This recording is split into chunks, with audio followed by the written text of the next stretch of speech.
Izi mbeba zindira ibiryo reka nze mfundike ariko naziteze uno munsi bagakoca iri buzikocore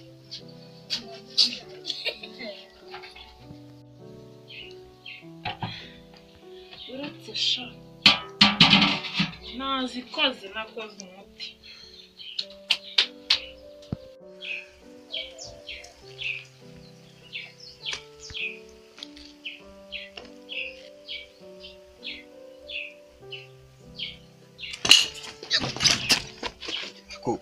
umugore asigaye aryama amahanga hara igiki kivanze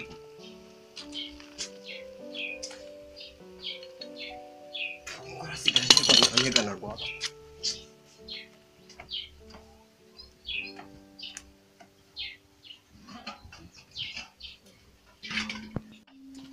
umugore utagisigira n'abana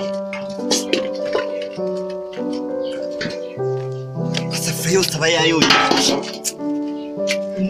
inzara nukuri kw'Imana irenda kumira ubuze koko akaramari ubusaka niko aba yasigiye abana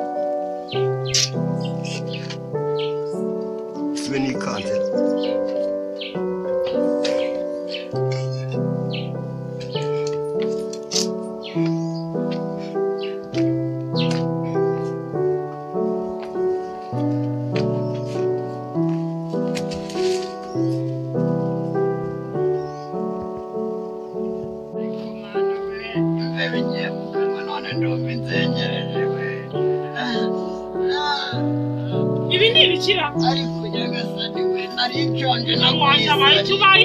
nariconje naguyisari imbe biraza incengera mu kanwa none ngiye mu nda ndumva inzengere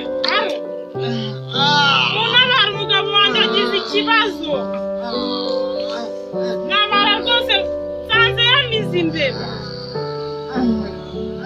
ibanguka temukuzane n'abaturanyi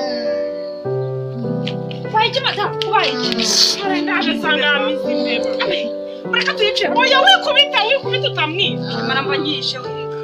Oya umukubise waye tumwica. Kera ubu mba mbirangije. Bikaba birarangiye. Ngo bigenze bite? Nyine ndaje nsanga yamize imbeba. Wamfashe iki? Reka nkwerekere.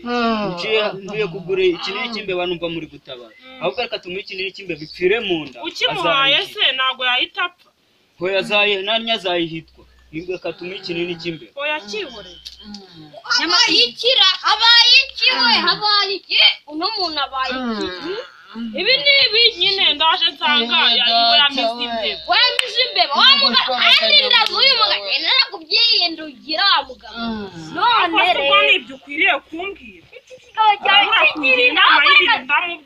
Kino kigabo kigirinda reka tukirutse eko ari ahantu bakamya amata ngo muzane tuyisuke amata se ni arabimurutse ariko amata ashobora kwareba ikintu kiza asidafe hafe ashobora kwari ikintu cyaje haside noneho bikagenda bikivanga mu ndi kumvana ngo bimeze bimeze mute mwabagabo umugabo yamize imbeba umugabo wanjye nsanze yamize imbeba nuko wamfashe imbeba yamize imbeba ateze niko mugabo yakugendekeye bite isari ntuye hano marambara y'imbeba iraza icengera mu kanwa none igeze mu nda we bikwinjiyemo ite mugabo madame cyane umugabo we kwa muganga ariko maze mbabwire no muntu ntabwo ari byo hiri tungo ngajye kwa muganga uno muntu n'umugabo ari kanzu namwe umugabo tujye mu bapfumu oya reka tujye kwa muganga kutangira kwango sibyo kwa muganga ujye kuvuga abapfumu mu nteru zawe